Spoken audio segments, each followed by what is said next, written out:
Hey everybody, Danny Greco here, and if you're in the market for a new construction home, I'm going to talk about some pros and cons to consider before you jump into a purchase. Pro number one of buying a new construction, kind of the obvious, but you're buying something that's brand new. It's never been lived in before. And this also means that the home you're buying has passed the most recent codes and inspections in the building community.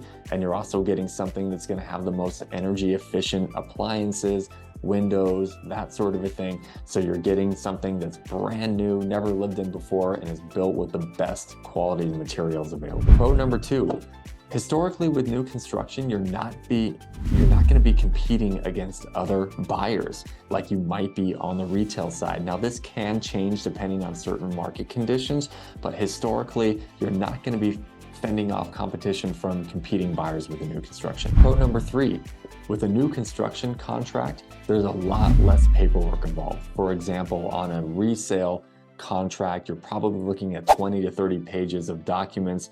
A construction purchase and sale contract might have 3 pages at most. It's very condensed, so a lot less paperwork. Pro number four, builders will oftentimes partner with lending institutions that will provide incentives for home buyers when they're purchasing those new constructions. This can be in the form of closing cost credit or rate reductions, something along those lines, but there is sometimes the opportunity for home buyers to save a lot more on the lending side with a new home. Pro number five, kind of like pro number one, but because you're getting something that's brand new, everything is going to be under warranty. And there's going to be different levels of warranty for different parts of the house, but this isn't something that's going to be standard with a resale home. This is something that's very standard with a new construction home. So anything that you buy new construction is going to have a warranty over it. It's just going to depend on how long. On to the cons, and con number one with buying a new construction is the expense.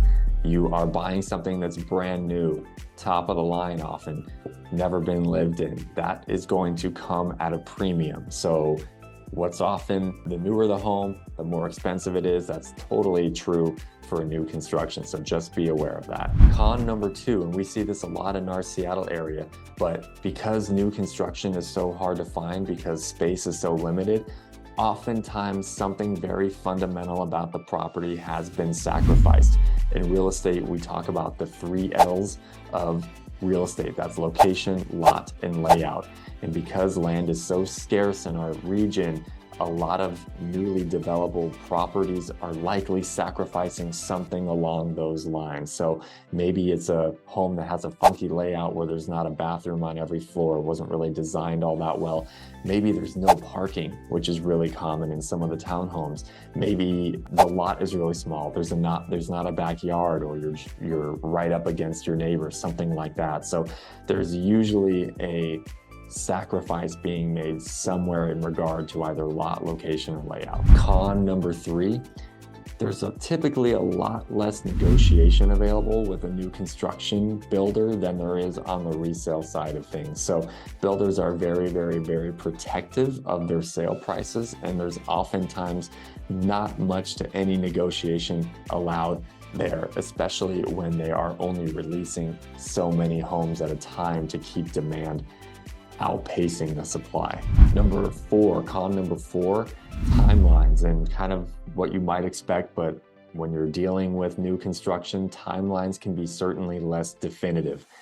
Builders, tradesmen, supply chain issues, these are all things, weather of course, these are all things that can delay the completion of a project. So if you're looking for something with a little more definite timeline on it, new construction might not be the opportunity or the best choice for you.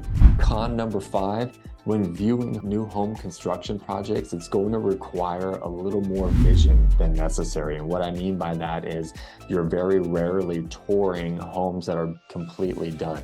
You're oftentimes seeing homes in their framing phase. You know, they have the exterior up, they've got the frame of the house built, but none of the finishes have been installed or anything. You're not even sure, is this a closet? Is this a bathroom? So it requires a little more vision to know what everything is going to look like, and that might be a little iffy for some people. Con number six, If the property is subject to HOAs, homeowners associations, those haven't been established yet. So if you're a buyer who's really wanting to make sure there are certain rules in place or anything that might not be a rule, getting into an association that's yet to be established and therefore might create rules against how you intend to use that property or live your life in that property could present an issue. So that could be another con. And finally, con number 7, I threw an extra one in there.